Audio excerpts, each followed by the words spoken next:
Dada. Hey, no, I need my glasses on. No. I need that one. Sissy. Okay, say cheese. Cheese. Cheese. Hi guys, welcome back to my channel. Today, as you can see, I have a special guest and an unsolicited guest back there. But yeah, today we're just going to be talking about advice for new parents. Things that we've learned.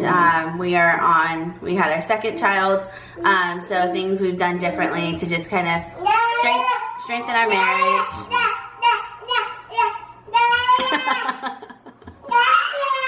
Oh man. Okay, so point one, or advice number one, would probably be just scheduled time to have date night. Yeah, it's true. I mean, it's important to keep your marriage as a priority, especially when it comes time to having kids. Things can get difficult. It can be hard, just mentally and physically. You just kind of get drained and you forget really what's important and really why you had kids to begin with is because of your marriage, right? Right. So it's important to keep that structure strong. Yeah. Yeah, definitely. And I think just remembering to put it on the schedule so it's there, it can't change, because life with kids is very unpredictable and you can easily find excuses why you shouldn't, you're too tired, you're this, but if you don't prioritize your marriage, no one will. So really just making it something that's set, if it's monthly, weekly, quarterly, whatever it is that works for you and your spouse, highly recommend. It's something that we're still growing in and always can be better in, but definitely something we've learned from having 1 to 2 kids. And as you continue to grow your family, it's something that is almost necessary.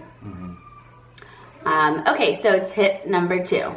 So tip number 2 is one that's near and dear to my heart, and I learned about this a little after the first one, and more on the second one is when I started getting a little bit better at it, right? It's operating as a team.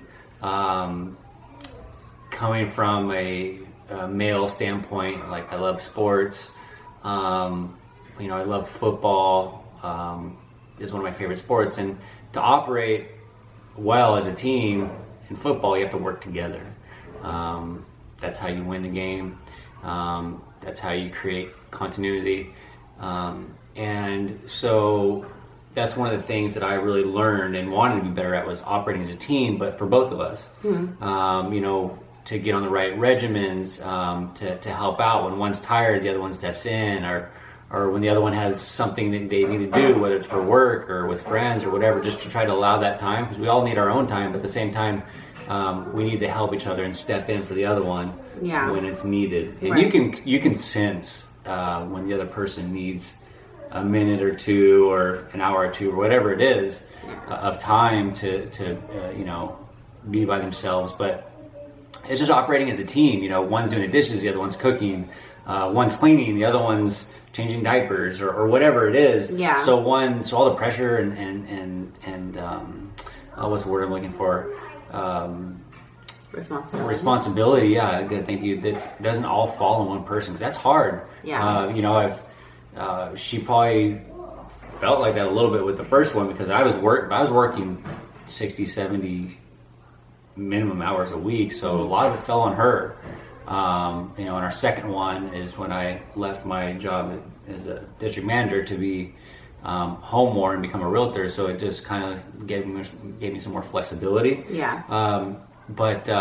So I learned, since I have this time now, I'm going to try my best to be a better teammate. Yeah. And it kind of worked well for both of us. We kind of we were working well off each other and operating well as a team, and doing that gave us more energy for each other. Yeah. Right? So that kind of coincides with the date night or prioritizing each other, right? It's like being good teammates, same thing. You kind of, when you do that, you can you spend some more time with each other, where it's at night where the kids go to sleep, or if it's their nap time or whatever it is. But being a good teammate is super critical and really important for me. And I think any new parent, I would tell them that, that's something you can really do and really help your wife or your husband will really appreciate the help, because it's not only much needed, but it's great for your marriage. Yeah, definitely. I don't even know if I need to elaborate. You did good on that one. Oh, thanks. You're welcome. Good teammate. Yeah. Okay, so then the last tip that we have would just be to create that schedule for your kids, for your family together. Well, I have a two-part, actually. I have two things. So one, create a schedule and like create it together. So what I mean by that is with our firstborn, we really initially didn't have him on a schedule. We kind of, with one, it's really easy to just like let the child rule the house. When they wanted to be awake, they could be awake. When they wanted to sleep, you know, they could sleep. But that we realized shortly that that's not how we wanted our household to run. We wanted it more structured. We wanted us to have time at night to talk, to pray, to do all these things that were normal to us before kids. But when kids came, it seemed like it all just went out the door. So we decided that we needed to put him on a sleep schedule. That way we could get a good amount of time every night to ourselves and to get sleep for ourselves. Once that took place, I kind of created it for the first one, and I shared it with you, and then like he would just implement it when I would be running errands or out of the house. But for our second one, we did it more together. And I think that just like he was saying in tip number 2, just kind of brings it all together. It makes you more of a teammate when you create it together. You guys can decide what works for you, and it's not just all on one person. So, you know, for the first one, I just decided what worked for me because I was home more. But it really should have been both of our decision and how we structured it, because it's still going to affect the other person if the mom's out or whatnot. Mm-hmm. So really creating that together. And the other part of that would be to dream together. I think it's really important for women. We love to like dream, and I know men like to plan, or not plan maybe, but like they're really like to-do list oriented, I feel like. Task oriented, yeah. Yes, thank you. Where women, we like to dream, and I have all these crazy big dreams, and sometimes when you're a new parent, you don't even have time to dream because you're exhausted, and there's so much in a day that just has to happen. Mm-hmm. But taking the time to like dream together and plan together and schedule together, all of those things just like makes you feel so much more close and intimate, and it really falls into like every other area of your relationship. So that would probably be my third tip, all combined, is to do all of those things together, because you really are better together. And like I keep saying, the time if you don't put time into it, like no one will. Right. And what else? Yeah, I mean those are all good, and there's easy ways to do that, right? Like you can do a shared planner or something like that if you want to organize like with certain days, and you know, and share at night, like, okay, this is what's on schedule for tomorrow or whatever. For me, because I'm just like a goer and doer, like she was saying earlier, like I just go and do it. Just tell me what I need to do, I do it. Then we started using like a shared reminder or calendar on our iPhones. That really helped, like just from your grocery list to school schedule to lunch schedule. Anytime you add anything on there or delete anything, it's kind of like a checkoff sheet for the day, really. And you can see each other's notes. It's kind of cool, and it works well for us. And it's just a great way to keep on schedule, so you don't forget anything. Because for me, I know I forget a lot of things when it comes to like, you know, things that needs to be done for the kids or whatever. So I just go and do it, and she's kind of like the brains of the operation. So we have that on camera now. That's okay. I'm good with it.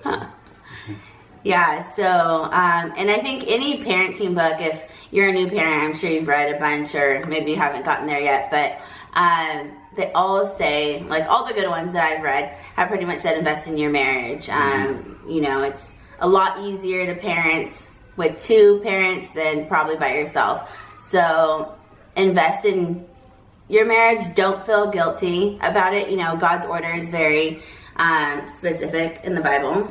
You know, and your husband and wife are before your kids. So I just really think pouring into that, taking time, not letting mom guilt and different things pull you away, because things will come up, things will try to pull you away, but really making that a priority is key. Yeah, that's right.